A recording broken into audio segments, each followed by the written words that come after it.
Hello and welcome to another episode of History Hack. I'm really excited today. Do you know what? Actually, Alina is devastated she can't be here today because it is boaty stuff, but it's Kate Jamieson. Hi, how are you? Not bad. You're moving, aren't you? How's it going? Yeah, it's going well. You're nearly at the point where you may have more than one fork to eat with, right? Yeah, we've got the one wine glass, so that's the most important thing. Naturally.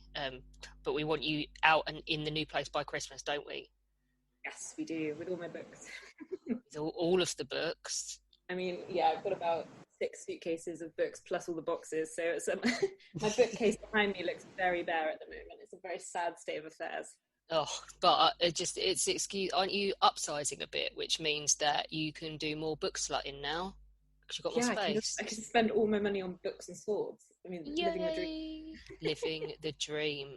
Alina is very sad she's not here, even though it is boaty stuff, because obviously you are her cupcake face wielding partner in crime, aren't you? I think there were 3 of us. We were the 3 musketeers of Cupcake Doom, I think. Yeah, I think so. But I think Marcus strangely enjoyed it, which was never seen anyone so turned on by having a cupcake smushed into their face. Some people pay good money for that. I mean, this is true, and he is a perv. Right, okay. Let's tell everyone why you're here today. You're here today because, and we've been planning to do this for ages, haven't we? And we haven't got around to it. We wanted to do some real-life naval hero-y stuff way back when we did Hornblower. And we decided to do like a bio show about one of your naval heroes. And this is us getting around to it in December.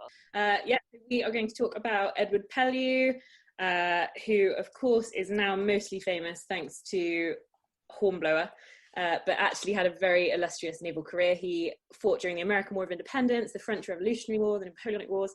But as well as this, he did so many other things, and I think that's what we need to talk about today: his time as a frigate captain and his time in the East Indies. And there's just so much to talk about. I don't know how we're going to get it all in. I don't either, but it's brilliant because I mean, in a way he's the kind of guy that inspired Hornblower and Aubrey and Maturin, isn't he, and everything. Yeah, absolutely. And I mean, I think he's featured in the C.S. Forester books, obviously, for Hornblower. And I think he actually appears a few times as a sort of a minor character in the Aubrey Maturin novels as well. So he does pop up in popular culture quite a lot. And it's safe to say that he did inspire a lot of people. Yeah, so let's just talk about him and get straight on it then. Where was he born? Who was he? Where did he come from? Was it inevitable he'd end up in the Navy? What's your name and where did you come from? So his family were Cornish. He grew up in Dover, actually, or he was born in Dover. His father was a captain of a Dover packet. And actually, he did have a naval link. His grandfather had been in the Merchant Navy, I think. And after the death of his father, they all moved back down to Cornwall. He then went off to school. Got basically kicked out for skiving off all the time and hanging around with sailors boxing. Then he got sent off to Truro Grammar School, I think, where they thought he might do a little bit better for himself. Got in a fight, was supposed to be flogged, I think, around the head, which seems quite violent. But he managed to avoid that by running away to sea and joining the Navy. Yay! So is he one of these little tiny boy midshipmen that goes in then? Yeah, so he ran away at 13, I think, and he joined HMS Juno as the purser's servant, which is actually lower than most people would join. I think Nelson joined as captain's servant, so slightly higher up, but he didn't really have any connections per se. Unlike a lot of other people in the Navy, he joined HMS Juno with basically no money, barely any clothes, and like I said, no real status. And I think Nelson joined the Navy 3 weeks after Pellew, so they were joining around the same sort of time. But Nelson was already slightly higher up the pecking order because of his uncle. Yeah, it's quite rare, isn't it, to go in with no connections whatsoever and actually get anywhere. Yeah, absolutely. I think that's one of the things that people like about Pellew so much, is because he went in literally at the bottom and learned and taught himself everything he needed. I mean, he's quite well educated, obviously, by the time he was running away to sea.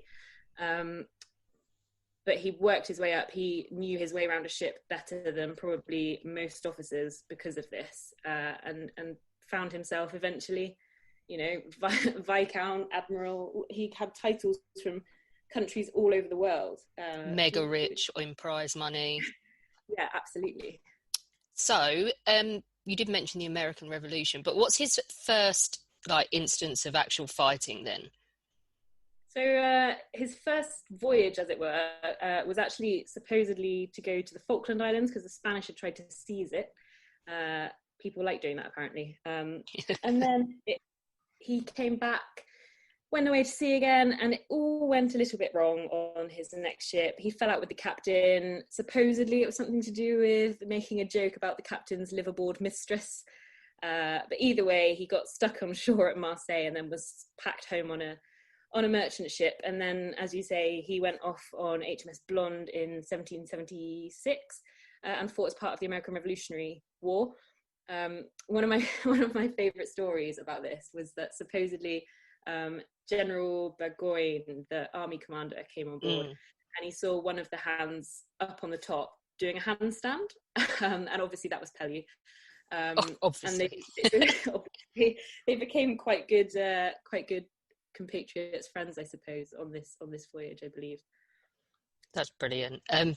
He's just a character through and through, isn't he? So did he do anything massively big, in terms of actions during the American Revolutionary War? Yeah, so he was on the Carlton, which is a tender on Lake Champlain. I never know how to say that. I've probably slaughtered it. It is. I lived there for a whole summer. It is Lake Champlain.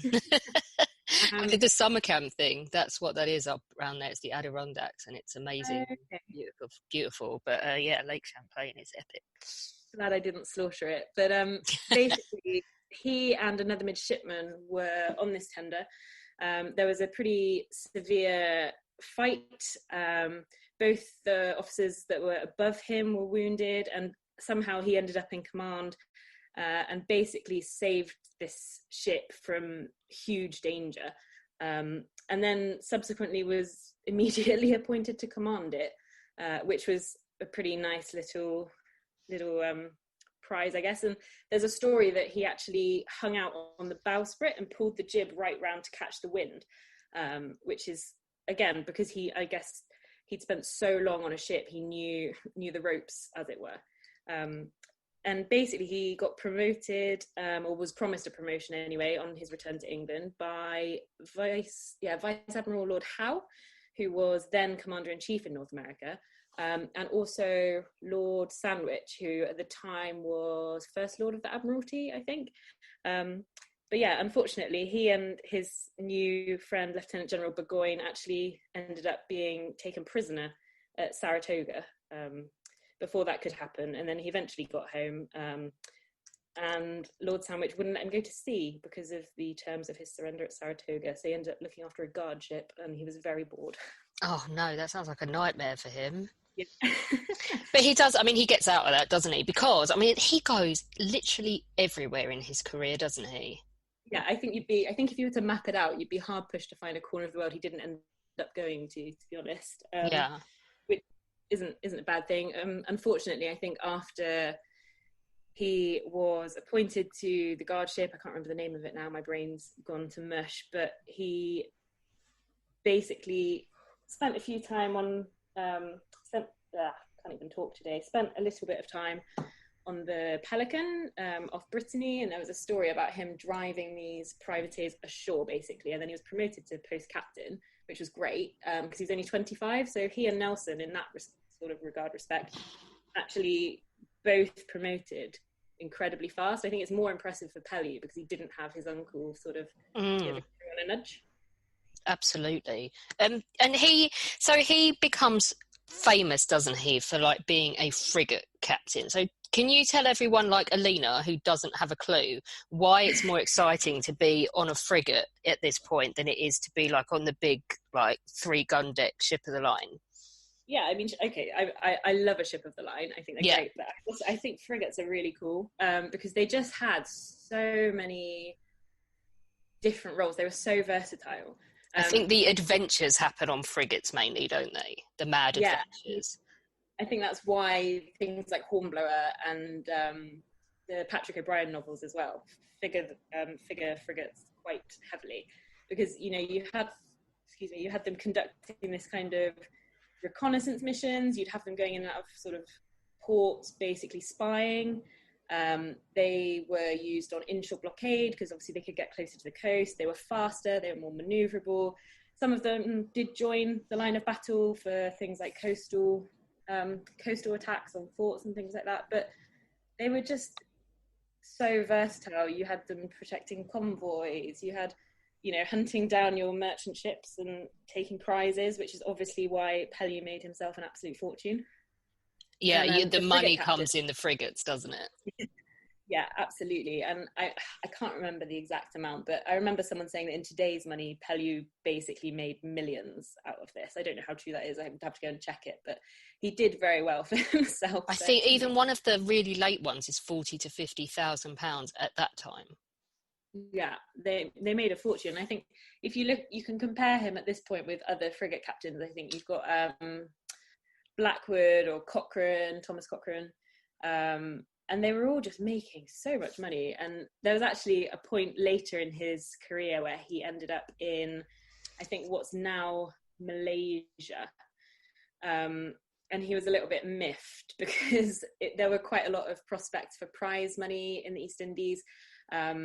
He was basically given it because he supported Lord St. Vincent. And the other person who was kind of his rival for this post of Commander-in-Chief in the East Indies was Alexander Cochrane, and William Pitt kind of understood this and so split the East India Command in two, but gave the eastern half to Thomas Troubridge, who was at Cape St. Vincent with Nelson. And basically Pellew and Troubridge just fought all the time and quarrelled and were basically trying to outdo each other because they wanted all of this for themselves.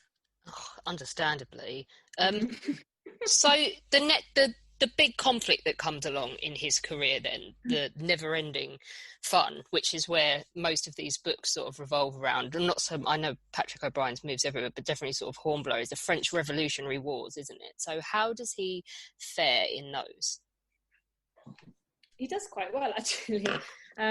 He obviously spent a lot of time prior to that at peace, which was pretty miserable for him. He was on half pay. He did get married. I think he farmed for a little bit. He set up a farm. He went and became a magistrate, and he was doing all sorts of things, I guess, to keep himself busy. And I think even at one point, the Russian Navy, 1793, obviously the revolutionary government declared war on Britain. Pellew was in charge of the Nymph, and they took their first French frigate, which was the Cleopatra, I believe. And actually he did quite well with this one. So on board, as well as obviously taking the ship as prize, he found a French, like a code book of all their secret signals, which was obviously exactly what you want to find. And he took it back with him. And he actually ended up being presented to the king and knighted. In a sort of a more personal, I guess, act, which kind of ties in with him being I think he was probably quite a nice guy. His crew certainly respected him a lot, but he found all of the effects of the captain of the Cleopatra and sent all of them off to his widow and made sure that she actually got them, which I think is a really nice touch. Aww. And then obviously a little bit later, I think 1795, he took command of the Indefatigable, and then we're into Hornblower territory slightly. So it's good. Let's talk about that then. We were going to talk, weren't we, about reality versus Hornblower? Yeah. I mean, I think obviously Hornblower is acknowledged to be, well, I mean, it's based on novels. It's not entirely accurate. It's accurate in the sense of the sort of missions, I suppose, that Pellew is off doing. But I think I would have liked to have seen the series go into him as a person more. I think you got little touches of his character, with the sense that he was kind of mentoring Horatio Hornblower and looking out for him and things, which from what I've read is what he was like as a person. He always wanted to know his men. He apparently, when he was in the East Indies used to actually get all of the ship's punishment books in his fleet and check that nobody was mistreating their crews. So yeah, I think he was a nice guy. I think Hornblower covers that in a nice kind of way. Covers all of his sort of frigate hunting missions, I suppose. But yeah, I think I would have liked to have seen a bit more of his kind of seamanship ability. Yeah, I love that glint in the eye that Robert Lindsay gave him. He's quite cheeky, isn't he? But there's a story that supposedly, even into his 40s, Pellew used to race his midshipmen up the mainmast, and nobody ever beat him. I wish that they'd be true. I would have absolutely loved to see Robert Lindsay hurling himself up the rigging. That would have been quite funny. I would have liked that. So what is your favourite moment in his career? Because there is so much, isn't there? What do you think is the most interesting aspect of his career? I don't think I have a moment per se. I think I just love how busy he was and how much he got up to. So even when he was at peace, he was still, trying to keep himself busy. Like I said, he was farming and all sorts. I think, and then he became the MP for Barnstable at one point in his life as well. He just has so much going on, and I just think it's a shame, I guess, that obviously Hornblower has made him famous, but people only really focus on that period of time.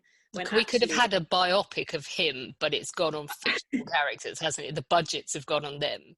We would all watch it. I mean, I would watch it.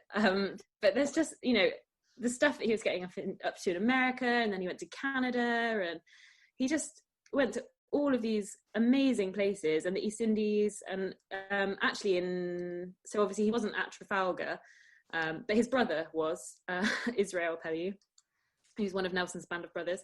One of my favourite stories, I guess, would probably be in 1816.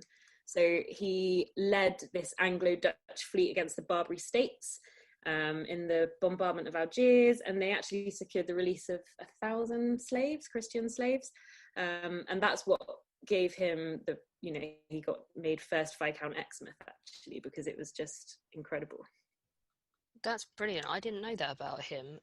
You did mention that he wasn't at Trafalgar. He's sailing off to the East Indies at the time, isn't he? Yeah, he went out to the East Indies, I think 1804. I think like 045, he's in the act of going out there, isn't he? Yeah. And I think before that he did do a little bit of, he was spending quite a lot of time in Coruña, again, winding up the French. Yeah, just like you do. Yeah, well, I mean, that's what everyone did at the time. I think actually there's a interesting story that when, it must have been around 1803, because 1804 he went off to the East Indies, so 1803, Nelson actually refused him a command in the Mediterranean fleet and said that he should have his own, which I think was quite nice. We've mentioned that they come in literally at the same time into the Navy. How do their career trajectories match up? How can you compare them? It's difficult, I think, because I think there's this desire for everyone to compare all of these other naval officers to Nelson, but Pellew was doing very different things. I mean, he was in command of a ship, but Nelson eventually obviously was in command of an entire fleet. And I think they both had very similar leadership qualities, perhaps Pellew more on an individual level. I certainly haven't read as much about Nelson wanting to know his crews as much as Pellew. I would say Collingwood is very similar to Pellew in that regard. They both made a big point of knowing the men that they were sailing with, which I like. Yeah, I really like that about him as well. I have to ask though, so were they friends? Oh, I don't actually know. That's a really bad question, isn't it? Yeah, I wonder if they were it would be quite cool. I would like to think of them sitting in a tavern somewhere with a wench on each knee, boozing together and partying. I think that would be awesome. And I suspect it probably never happened, but is there any evidence to say they were chummy? I'm not sure. I'd like to think they would have obviously come across each other, certainly, but I wouldn't know that they were friends. I mean, Israel Pellew, Nelson's brother, Edward's brother, served under Nelson a number of points in his career, actually, but most specifically Trafalgar. And actually, it's a really fun story that I shared on Trafalgar Day, that Villeneuve, when he surrendered, asked who he was surrendering to, and actually said, no, it's Pellew. And he goes, Edward Pellew, I've surrendered to the great officer. And he goes, no, it's Israel Pellew. He goes, oh, his brother, there are two of them. Yeah, that would be good. Can you imagine being the other Pellew, though, in that sandwich between your brother and Nelson? You're always going to have a supporting role, aren't you? Yeah, I do feel sorry for him, actually, because there's a story of when they were younger, and he was somewhat overlooked, I think. But he actually went away to sea when he was 13. I think by the time Edward came back from the American Revolutionary War, Israel had run away to sea as well. So I think the whole family were buggering off. It's not saying a lot about the parenting, is it? Well, I mean, his father died, and I think his mum left when they were very young.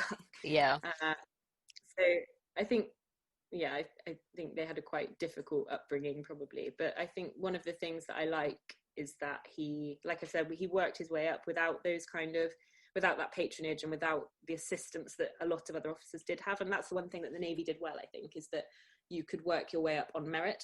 And it was something that Pellew went on to do with the men on his ship as well. He would always try and promote sailors as much as he could from the bottom, which I think is important. Yeah, that's something that the army completely doesn't have going on, isn't it? Not at that point, no. Although there is there's one story, and it's I don't think it's super well known, although it's been in the news quite a lot recently, which I think needs sharing again, about Pellew. And it's one of those things where it's not great, but it has a good outcome, I suppose. So Pellew went to the opera in Lisbon, and was listening to this violinist, Joseph Amidi, who was a slave and then essentially got taken to Lisbon, I think, by his owner or his master. And he was given a violin and a teacher, and he became really, really good. And then he became the second violinist at the opera in Lisbon. And Pellew heard him, and it's said that he pressed him. I don't know whether he pressed him or he voluntarily went along. I imagine he probably didn't, because he was doing quite well at the opera. Yeah. He took him away because he wanted to, I think, have him play music for the sailors dancing. And he spent 4 years actually on the Indefatigable playing the violin for the crew. Which isn't great, obviously, because you're taking this guy away from his home. But then a few years later, he actually went ashore in Falmouth, and he married this Cornish girl. And he actually then became a music teacher and was teaching all these different students. He formed an orchestra in Truro. He's now commemorated in the cathedral there. And I just think it's a nice little ending, I suppose, although he probably would have preferred to have stayed in Lisbon and not be dragged away to sea for 4 years to play the violin for some dancing sailors. But it's an interesting story that I don't think that many people know about. Was he being paid to play the violin? Well, I mean, he was on the ship's books, so I would presume he was then paid. I don't know if there are records that exist of how much he was being paid. It's a tough one, isn't it? But yeah, he's actually commemorated in the cathedral in Truro now. But it's just one of those kind of extraordinary stories that no one particularly has heard, I think. Yeah, I like it. What's your favourite, because he is full of personality, isn't he? What is your favourite Pellew anecdote? My favourite Pellew anecdote? I think it's got to be the handstand. Yeah. I love that he was just up doing a handstand on the topmast. Like a lunatic. It just gives me the best mental image ever, I think. But yeah, he definitely was a character. I mean, there's the story, like I said, of him supposedly making a joke about his captain's mistress and being sent away. And I think it was kind of blamed on his friend who was also on the ship at the time, but it's very much thought that Pellew was probably the culprit. Wonder if he just like was brutally honest and said she was a pig or something. Like he got done for it. Can you imagine? So tell us about the end of his career then, because he goes on, obviously Nelson has sort of the honour of dying in battle and is remembered sort of as a hero. He doesn't. He survives all of his antics. So where does he end up? So he went back to England in around 1816, 1817, I think, after his action in Algiers. He was the port admiral at Plymouth for a few years, and then he basically was retired from active service. He spoke in the House of Lords quite regularly, and I think it was about 10 years later he became vice admiral, and then he bought a house in Teignmouth in Devon and lived there until he died in 1833. There's actually the museum in Teignmouth. I don't know if it's still, obviously probably not open at the moment, but they used to have quite a lot of little artifacts and things which belonged to him. It's quite nice little museum, worth a visit. Oh, we love nice little museums like that, and they've probably been really suffering this year as well, so do go and check it out. If you could go on any of his voyages with him, which one would you go on? If I could go on any of them, I think I'd want to go on the Indefatigable, but just because I'm a massive ship nerd.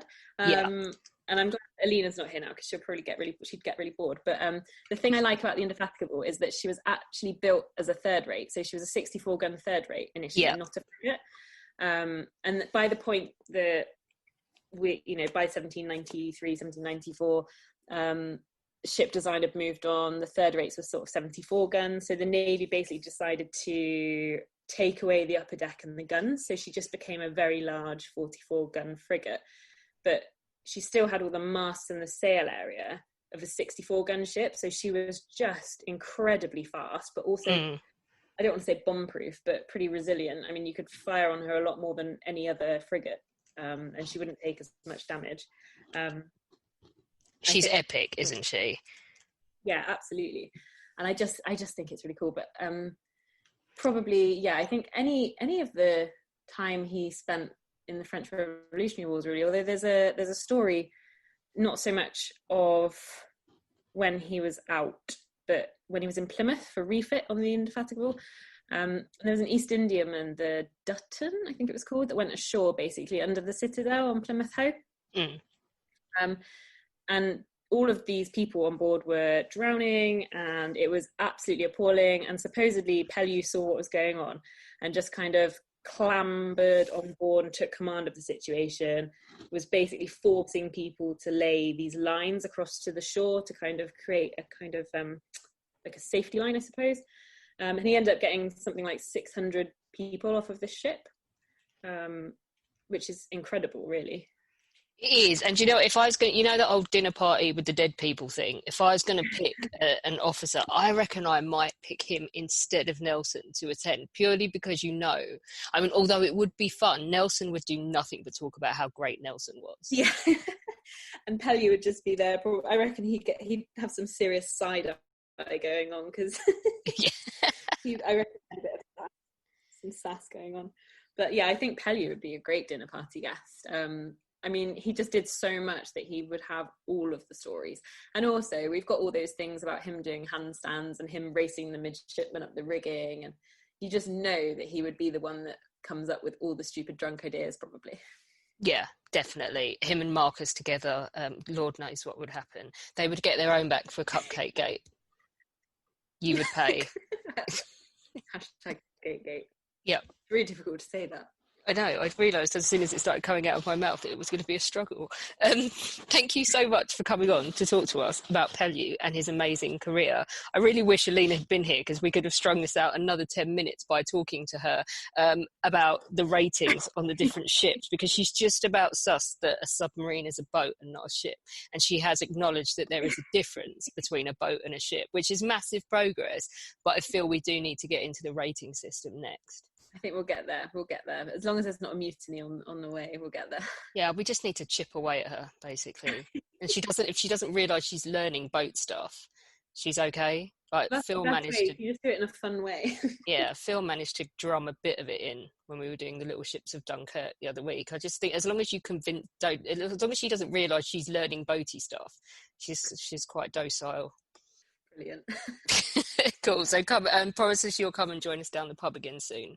Yes, absolutely. My life is slightly less chaotic now, so yes, I will be there. Boom. Join us tomorrow when Kit Chapman will be with us. It's always a riot when Kit's around, and I sat down with him to talk all about mad scientists, and he told me some of his favourites in history, and it was Japes, so don't miss it.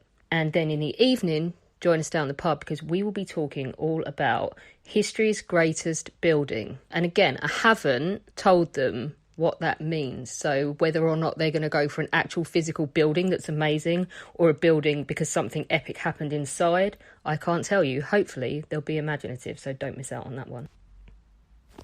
Don't forget that we do exist on Patreon as History Hack and on Patreon as well, which is Podbean's own version. Alina and I have had massive fun doing this in 2020, but life's going to change quite a lot next year and we're going to actually have to go and earn a living, etc.